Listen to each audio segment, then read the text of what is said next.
dementia researcher with a blog and a rating. Coaching and self-reflection. We've moved into hipster territory. Even as I typed the title, I can hear you judging me from your bus seat, or your lunch queue, or from over your increasingly soggy bowl of cornflakes. This week, we're going to talk about the importance of self-reflection and some lessons I've learned from coaching. This will be minimal on facts and figures and maximal on experience and waffle, so if you're here for the strong opinions and the references, you may want to step away now. I'll start with a little background. I recently went to our careers service to seek some help with what I viewed as my failing career. I chatted to an amazing woman called Susan who left me feeling like $1 million. I was told not to say I was old, but that I was experienced and all sorts of other things that just generally made me feel like I had contributed well to things, rather than wasted epic amounts of my life pursuing a fundamentally unreachable goal. At some point, Susan got in touch to say a colleague was training to be a coach and needed people to work with, and she thought I would benefit from it.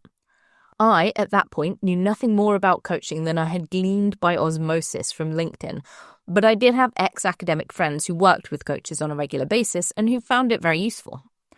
They mostly used it to work on personnel-type issues. I have a new member of staff who is disruptive. How do I tell them not to be?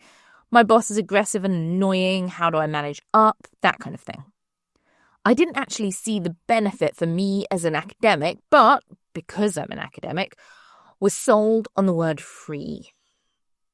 At this point, it will probably be useful to take some time out to explain the main goal of coaching and how it works, given that I had no idea until recently. We'll do our usual and step back a bit in time to the 70s and 80s, a time of shoulder pads and power ballads, when business and the businessman, or businesswoman, became the thing to be. A lot of large companies started hiring outside experts, usually psychologists. This was the birth of the organizational psychologist, to improve executive performance. A lot of this was spurred on by the 1974 Timothy Galway book, The Inner Game of Tennis, purportedly one of Bill Gates' favorite books, if that helps sell it to you, which mainstreamed the idea that a lot of the stuff that gets in the way of progress and success is internal, not external. The idea of coaching began as a way to help executives get out of their own way in order to achieve what they wanted to achieve. This moved on in the 90s to life coaching and then in the 2000s to health coaching. But more importantly for us, the idea of coaching went beyond the traditional business and moved into all areas of career development. And coaching itself developed over this time as well. The idea of coaching in the 80s was top-down. The coach came in to tell you what you were doing wrong and how to fix it.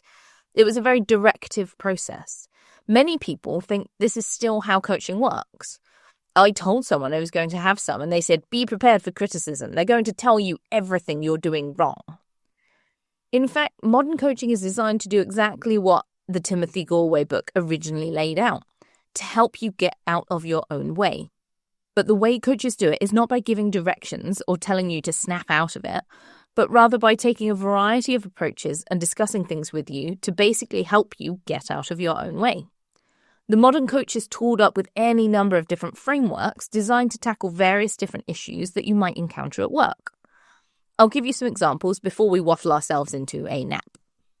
A friend of mine is working with a coach who uses the DISC personality model in their sessions. This splits people into different personality types in a more productive way than the Myers-Briggs, and helps you figure out how to work with them to get the most out of them. It's great for people managing large and diverse teams who might have a mix of dominant and conscientious personalities, the D and the C from DISC, and who want to get the best out of the team whilst allowing all voices to be heard. A lot of people work with the GROW model. This is goal, reality, options, will, which asks the coachee, what is your goal? What is the situation right now? What are your options to reach your goal based on the current situation? And what will you do to achieve this goal? My coach works on the OSCAR model, outcome, situation, choices, action, response. What is the outcome you desire, or what is your goal, basically? What is the situation at the moment, and what are your choices to change that situation? What kind of actions can you put into place to undertake those changes? And finally, did you do that and did it help? You can see how a lot of these models are very similar. They're working with you on your own goals in order to help you think more about what you're doing. In fact, a lot of coaching styles involve an aspect of CBT or cognitive behavioral therapy. I've even taken to referring to my coaching sessions informally to friends as work therapy.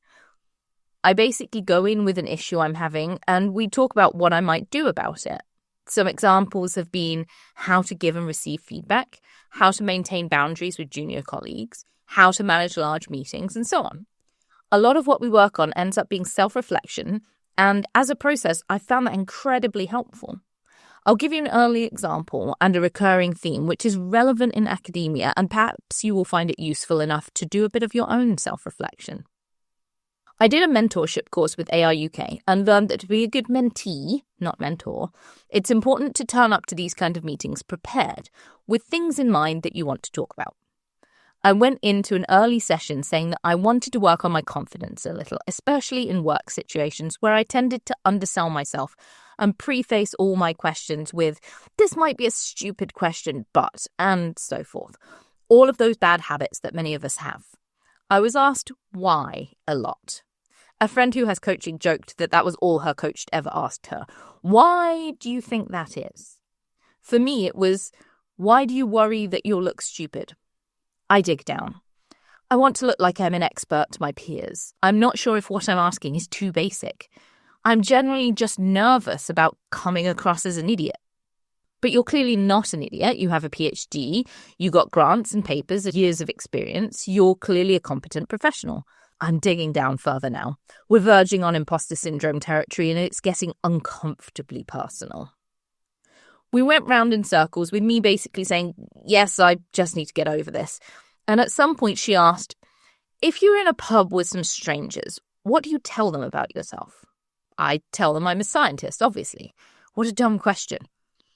Okay, so what do you tell them if you can't tell them what you do for a job? A wall. Interesting. Do I have no personality? Am I nothing without my job? I have a dog. Does he count as an aspect of my personality?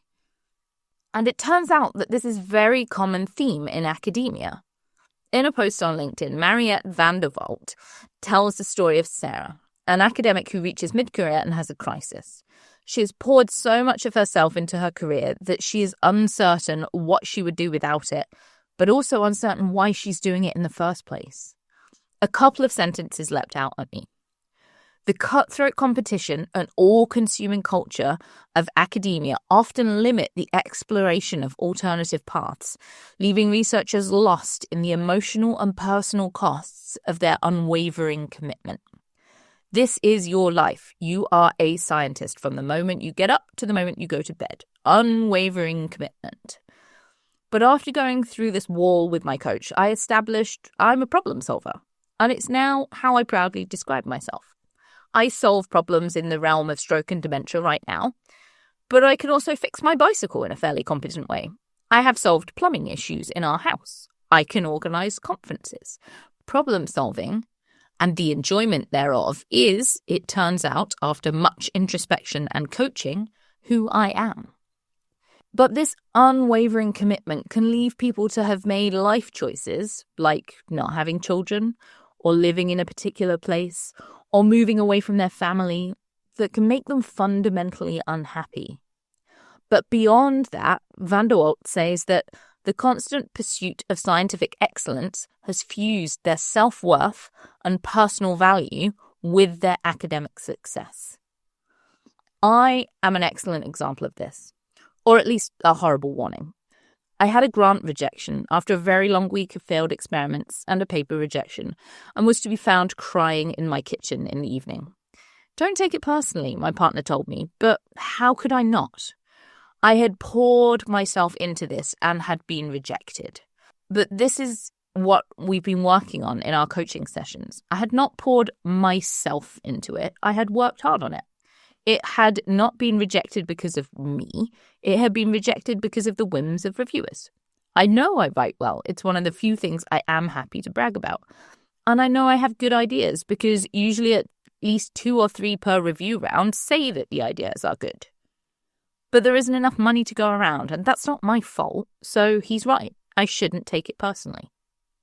And this is fundamentally what coaching is about, taking some common sense advice and trying to put it into practice. It sounds ridiculous, but as Tim Galloway highlighted in the 70s, sometimes we're just not good at getting out of our own way, and we need someone who has no vested interest in us personally to help us do that. Talking to friends and peers is great, but if they're in the same situation as you, they may be good at providing a shoulder, but not providing a rational, distant perspective. Talking to qualified people who have the tools to sit back and make you really think about why you believe the things you believe is really valuable, and I can highly commend it to academics of all stages. Thank you for listening. Join the Dementia Research bloggers and share your own views.